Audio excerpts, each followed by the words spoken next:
Welcome to She Coaches Coaches. I'm your host, Candy Motzek, and I'm going to help you find the clarity, confidence, and courage to become the coach that you are meant to be.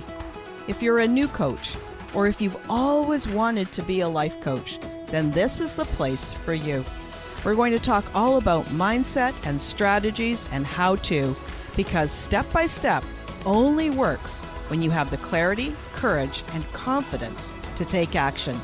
Let's get started.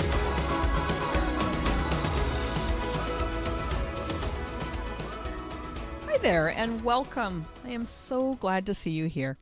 Here we are on episode 11. Since the start of this podcast, off and on, I've briefly mentioned the model, since it's the foundation for much of how I recommend you do your thought work. Let me give you a quick overview on this tool, because the mindset of becoming a coach is the most important thing. There's nothing else that's more important than your mindset, because it helps you feel better. It helps you take better action, and it helps you get better results.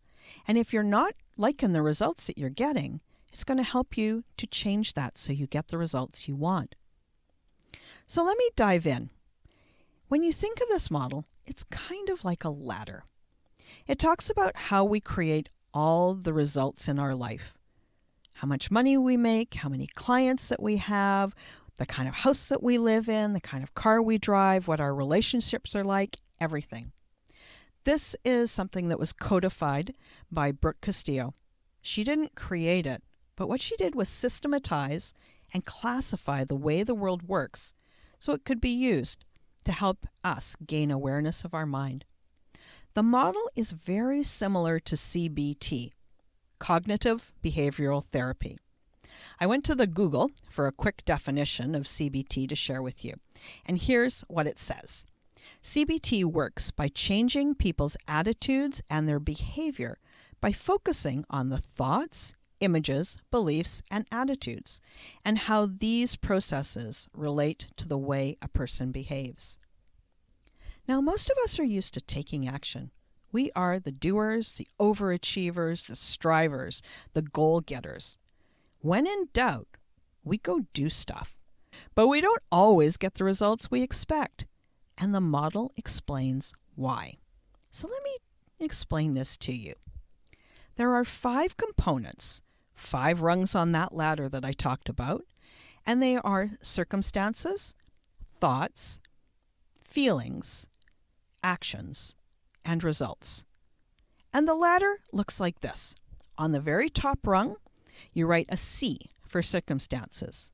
On the next line down, you write T for thoughts. Then on the next line, you write an F for feelings. And below feelings, on that next rung of the ladder, you write A for action. Finally, on the very bottom rung of the ladder, you write the letter R for results. Let me tell you how these rungs work. So C, circumstances. It's neutral. It's data. It's something that if you and I both looked at it, we would exactly agree.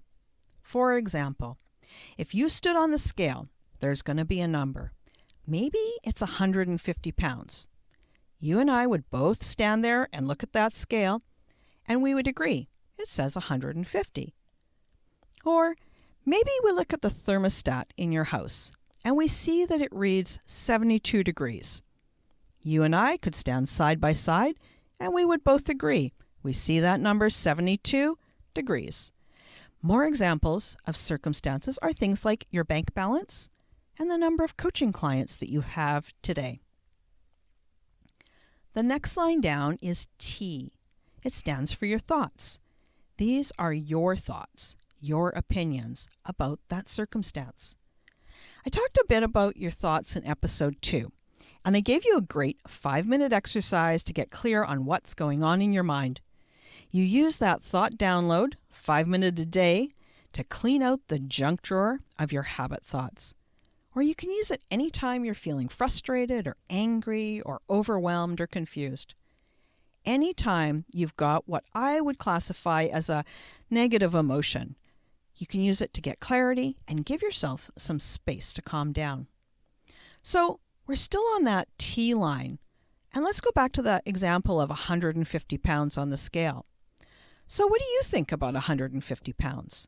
If you've been losing weight, you might be thinking to yourself, wow, I lost a ton of weight. If you haven't weighed yourself in a while and you've been eating and not exercising, you might look at that and go, oh my God, I've gained so much weight. Or if you've been pretty steady at that weight a while, you might look at that number and say, yep, that's normal. I weigh 150 pounds, just what I expected. You see that same number, that same C, with 3 possible different thoughts or opinions about this number. You might think one of those 3 thoughts. I might think a different 3 thoughts. We each have our own thoughts about that circumstance. Now, the next rung of the ladder is your feelings. Your thoughts drive your feelings. What you think creates an emotion every single time. Now, you've heard me talk about the connection between our thoughts and feelings and actions when I outlined my Confident Coach's Success Framework. And here we are again. We're often used to numbing our feelings, and many of you won't have a very large feeling vocabulary. You might go bad, good, angry, mad, happy. But don't worry if you don't have a huge vocabulary to describe how you feel. You don't need to make good use of the model. It's a really, really practical tool. You could start by asking yourself, so, how do I feel? Do I feel good, bad, or neutral? Each of the 3 thoughts about that 150 pounds on the scale will create a different emotion. The thought, wow, I've lost so much weight, might make you feel proud. The other thought, holy crap, I've gained a bunch of weight, might make you feel embarrassed or maybe mad. This third thought, yep, I still weigh 150 pounds just as I expected, might make you feel neutral. Your feelings are created by your thoughts.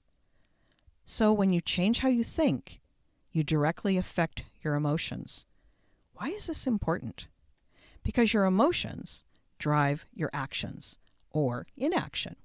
If you're feeling inspired and enthusiastic, you're going to take a completely different action than if you're disappointed or furious. Just think about the woman looking at 150 pounds on the scale.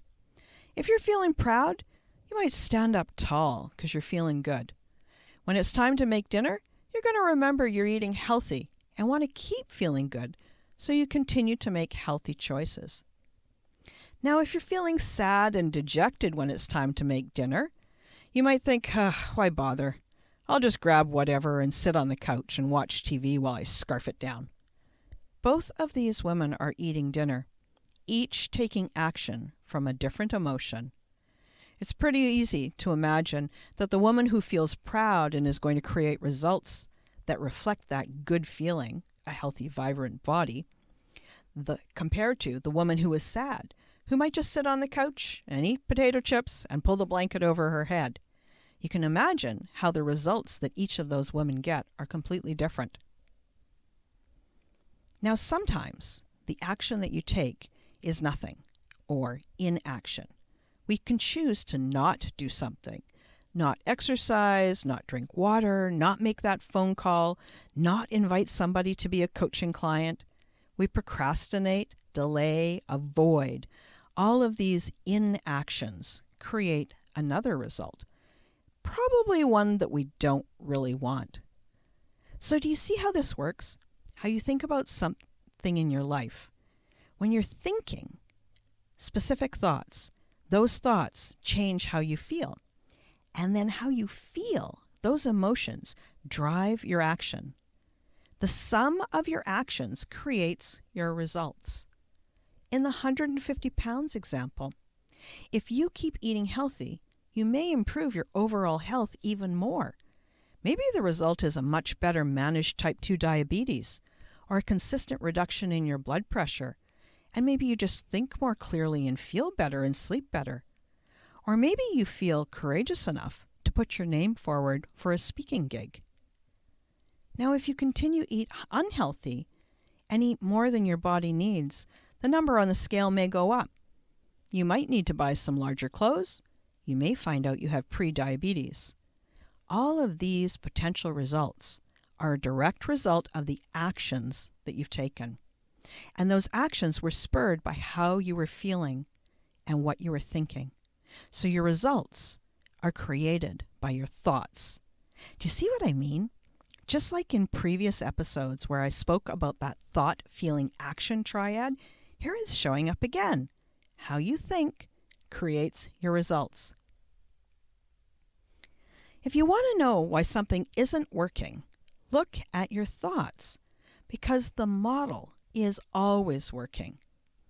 So throughout all the future episodes, anytime we're talking about the ups and downs of becoming a coach, we're also going to talk about your mindset, because how you think, specifically what you're thinking and what you're feeling, is key to help you take the best, most inspired action to get the results you want. A calendar full of amazing clients, a thriving coaching practice, having the impact on the world and making money doing it. Really, any problem fits into this model, and every solution too.